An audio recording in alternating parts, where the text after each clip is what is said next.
Vos influenceurs traders préférés des réseaux sociaux, le devant et derrière les caméras est vraiment différent. Là on est samedi, je suis posé chez moi. Hier c'était vendredi 28, le jour du salon du trading, là où j'étais quand même assez impatient de découvrir.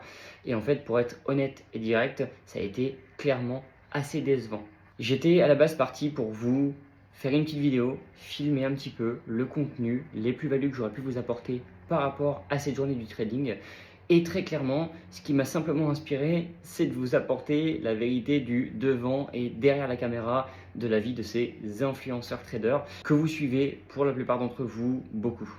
Donc attention, je ne suis pas là pour juger, simplement pour constater parce que ça m'a moi-même extrêmement surpris et c'est là que je me rends compte d'être assez content d'être dans l'ombre et de ne pas être dans la lumière comme eux qui ont beaucoup de followers.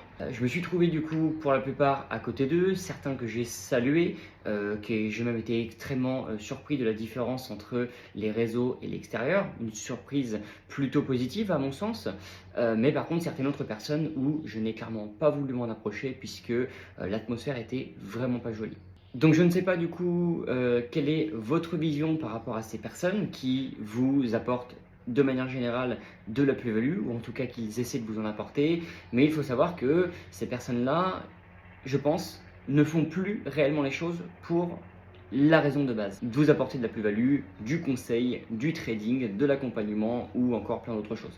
Beaucoup aujourd'hui, je pense, se sentent influenceurs. Mais quand je dis influenceurs, personnellement, ça me choquerait de vivre quelque chose en réel et de le vivre à travers que des caméras.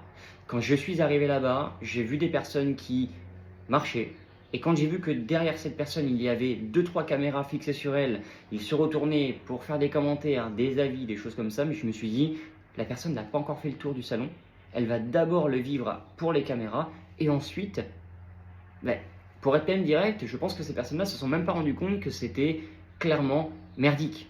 Ils ne se sont même pas rendus compte puisqu'à la base ils faisaient uniquement un podcast, une vidéo, alors que véritablement derrière, certaines personnes l'ont dit et c'était extrêmement décevant, pour pas dire le mot nul parce que ce n'est que ma perception, mais en tout cas une grande déception. Je m'attendais à avoir beaucoup plus de choses qualitatives et en tout cas ça n'a été clairement pas possible d'avoir de la qualité sur un salon aussi petit, blindé de monde et avec des stands qui étaient tous les uns sur les autres.